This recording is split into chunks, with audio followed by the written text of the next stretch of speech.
Good evening. This is Bronson's By Any Means Necessary Fantasy Football Talk for Monday, November 29th. I'm going to do something a little abnormal.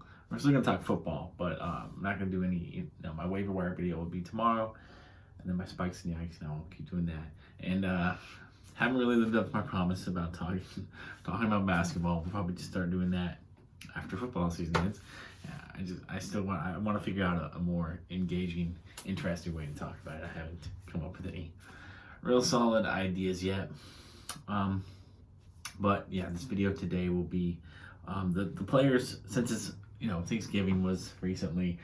We're gonna do a video about who I'm most thankful for this year, relative to where I drafted them or getting them on waivers or whatever. And because it's 2021, I'm gonna do 21 players for you, and I included some kickers, a couple of kickers who have immensely exceeded value at where they were drafted at or got on waivers. But before we get into that, I want to talk a little bit about my boring little life.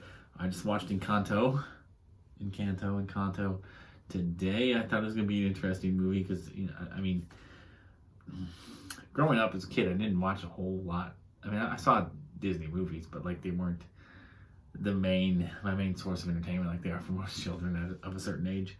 So I missed out on pretty much all of the Disney movies after the 90s up until a couple of years ago. So I think I saw WALL-E. But the 2000s up until I don't know, there's a big gap in Disney movies and stuff that I did not really see.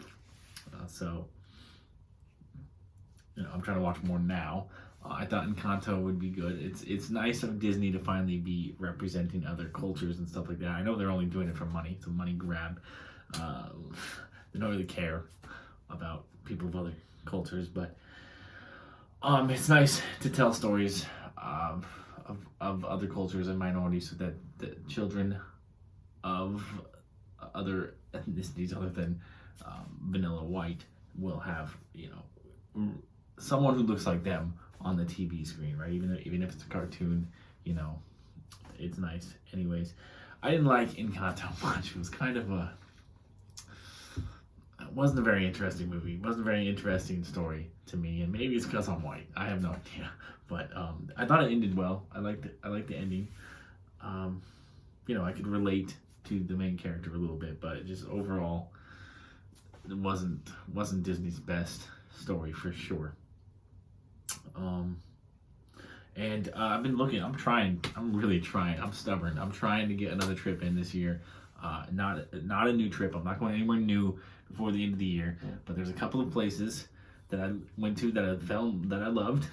I'm trying to get back to one of those places here before the year ends. But it's just so airlines are jacking up prices here for those last couple of weeks of the year. I don't want to pay those exorbitant jack up prices that these airlines are charging to go anywhere. So I don't know if it's going to happen for me. If it's going to happen, it's going to have to be short notice.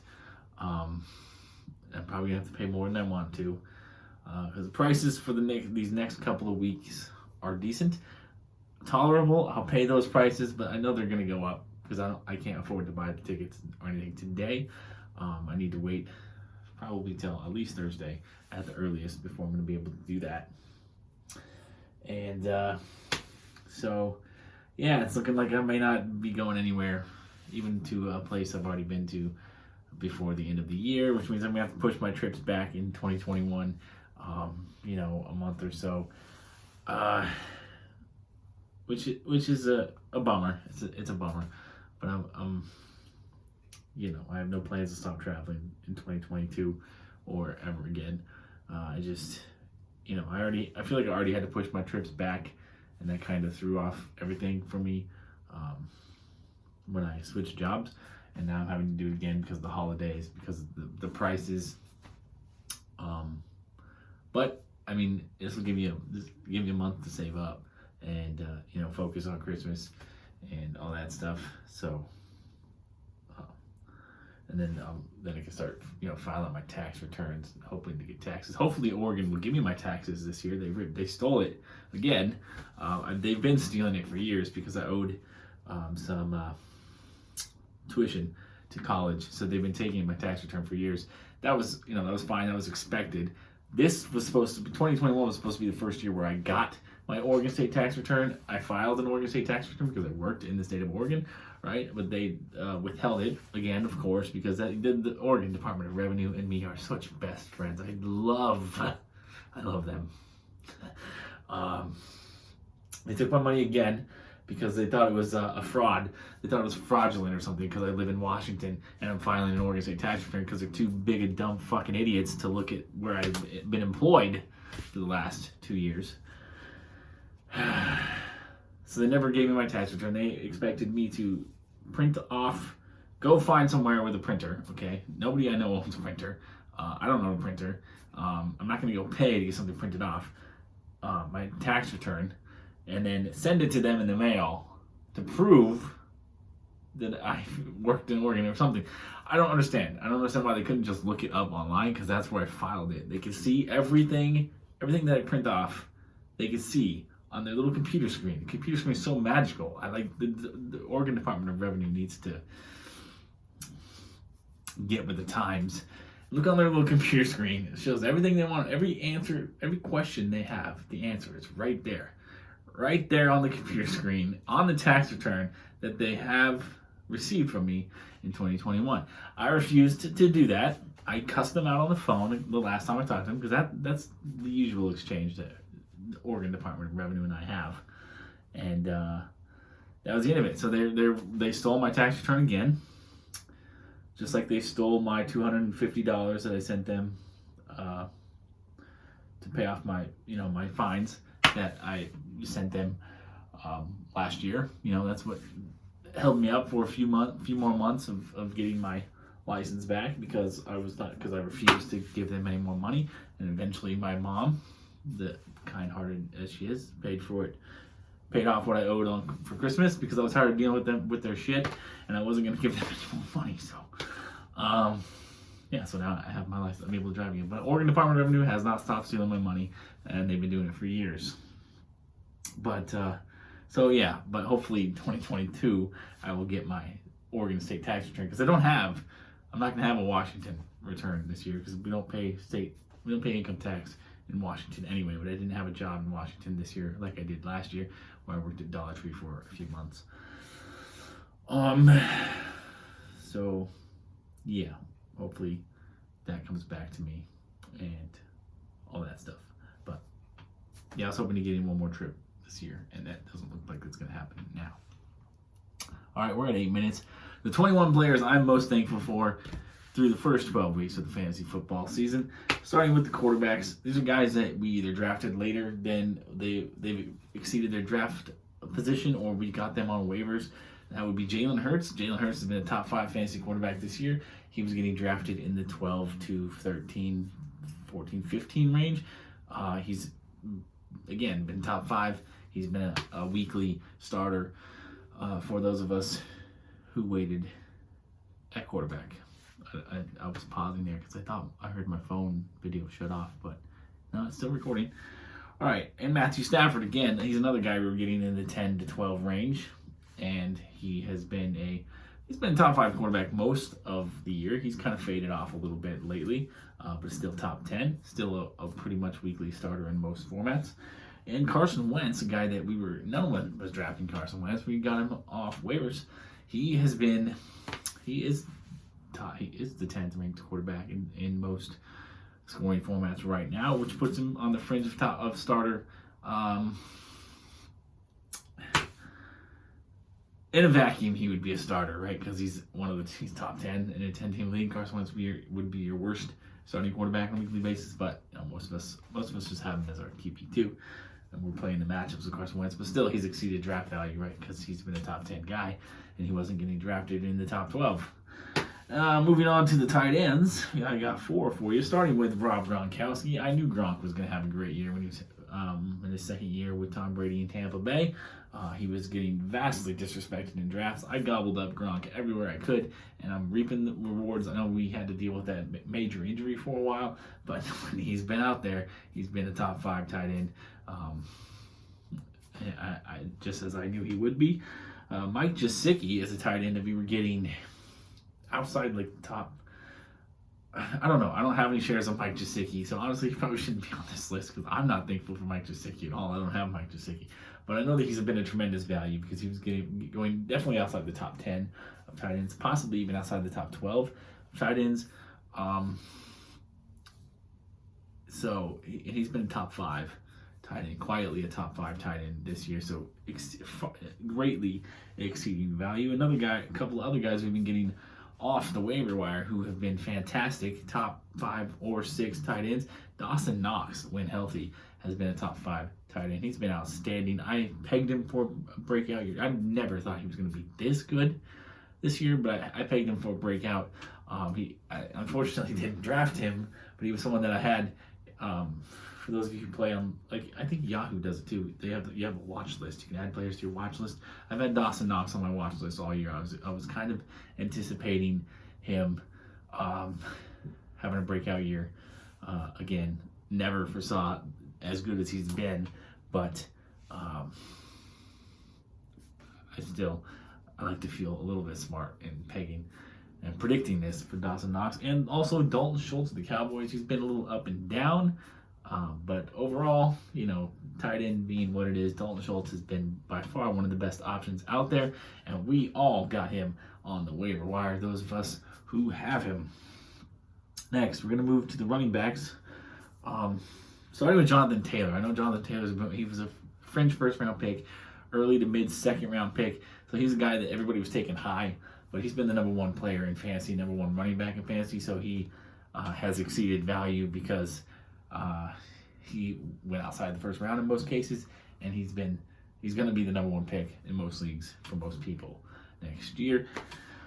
Jonathan Taylor has carried a lot of teams to the playoffs this year.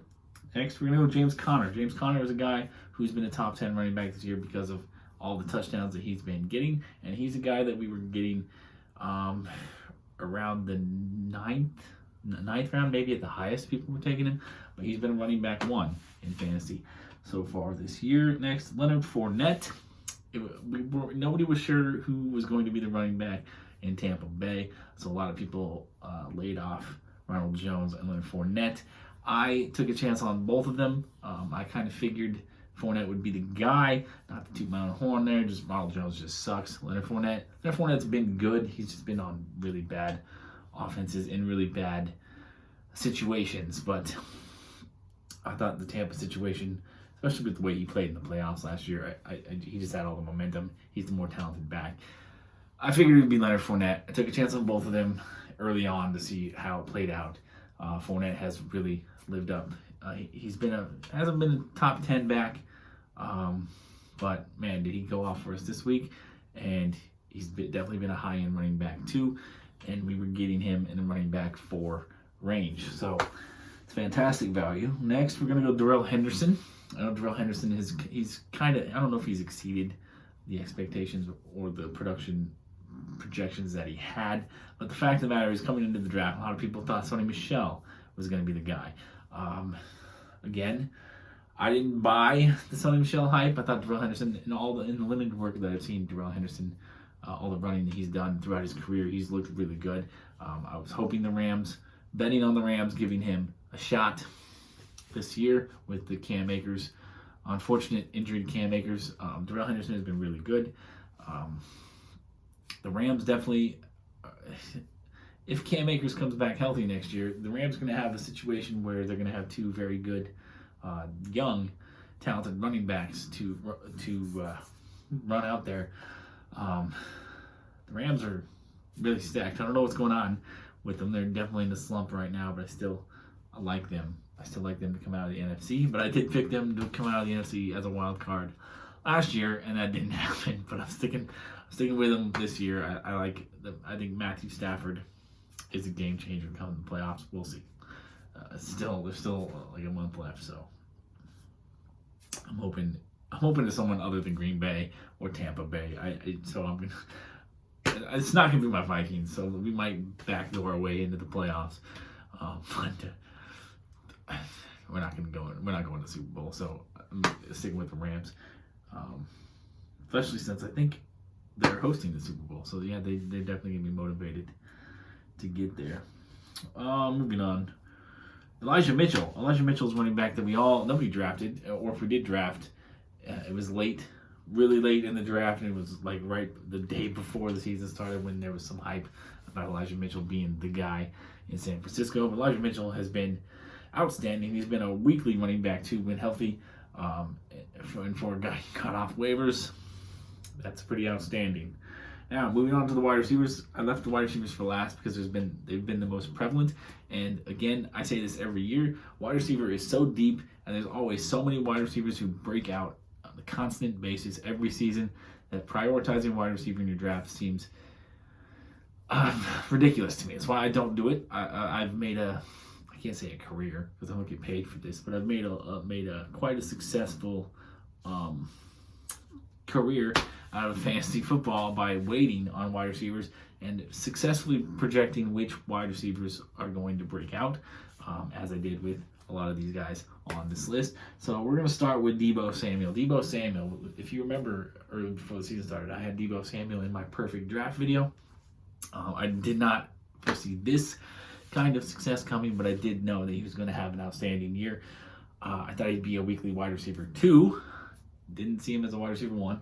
But still, tremendous value where you got Deebo Samuel. He's going to be one of the top 5 wide receivers drafted next year. So if you got him in a keeper league or dynasty league, congratulations to you. Next, Jamar Chase. I know Jamar Chase had a lot of hype. Jamar Chase went mid-round. He was going as a late.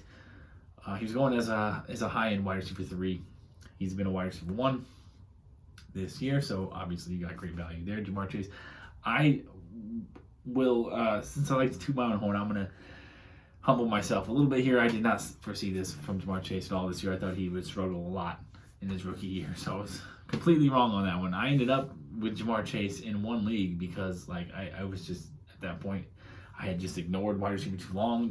The wide receivers I was targeting kept going right before I pick. Jamar Chase was still there. I was like, I need some kind of wide receiver, young wide receiver too with some upside, and that has really paid off for me in that league. But Jamar Chase was not a target for me at all. I did not see this coming. Mike Williams has been very inconsistent. I'll admit that, but you're playing with house money. You drafted Mike Williams as to be a backup, to be a depth piece. He's become almost weekly starter.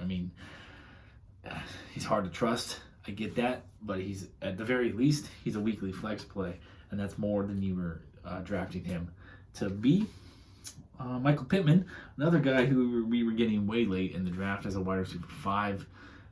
At the back end of the draft, he's become a weekly wide receiver 2 with upside. So again, he could finish the season even better than he's been so far. The Colts are very much in the playoff hunt. The Colts look, again, like last year, they just barely missed the playoffs when I thought they should have been in. That situation could happen again. I think the Colts are really good.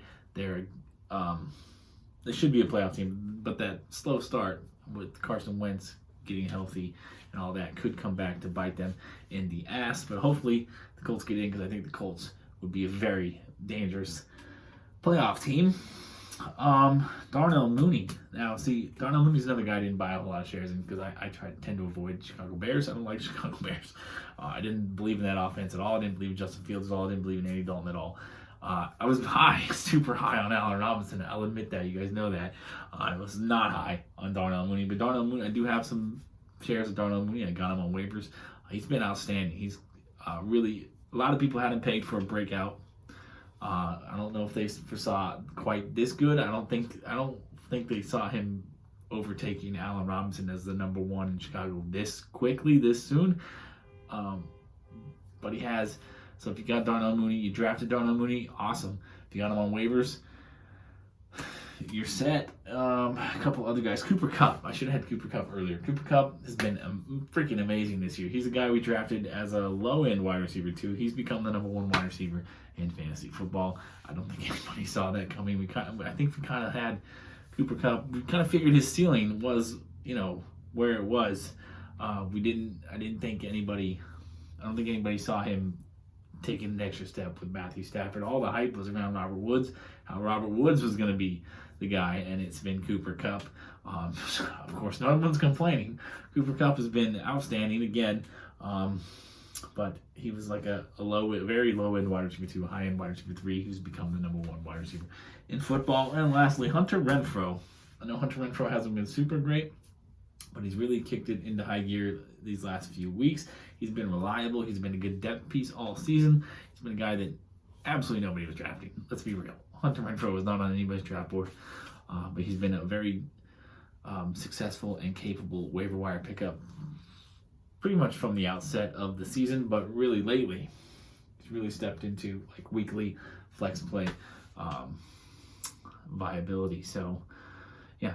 I almost forgot the kickers. A couple of kickers nobody drafted. Nick Folk of the Patriots is the number 1 kicker in fantasy, and Greg Joseph of my Vikings. I did not like Greg Joseph. Greg Joseph hasn't been in the league for a couple of years. I remember him with Cleveland. He was bad. I didn't like the Vikings signing this guy at all, but he has really paid off. Even though he has some big misses this year, he's paid off for the most part. He's been a top 5 fantasy kicker. He's been a guy that nobody drafted. He's a guy that we've all been getting on waivers. Now, if this can continue for the rest of the season, that'd be great. I still don't trust him moving forward into 2022. The Vikings kicking game has always just been a complete curse. So I think the Vikings need to be changing kickers on a yearly basis, just to kind of offset that curse as best they can. But Greg Joseph has been an outstanding find for the Vikings in real life and for us fantasy players in fantasy here in 2021. So I'm pushing 22 minutes. The video was longer than I thought, but I ended up talking about my love for the Oregon Department of Revenue longer than I anticipated. So, yeah, I don't know if I'm taking a nap or if I'm just going to go to bed early, but I do need to eat. I know I need to go get some dinner and maybe buy a couple socks because I keep losing my socks. I don't want to wait till Christmas for someone to buy me 12 pairs of socks because I don't need 12 pairs of socks. I need like 1 or 2 pairs of socks. So, yeah, I'm going to go eat and then I'm going to figure out if I'm going to go to bed because I got to get up at 3 a.m. tomorrow morning. So, start my work week all over. All right, peace, love, and nacho fries, my friends, family, followers.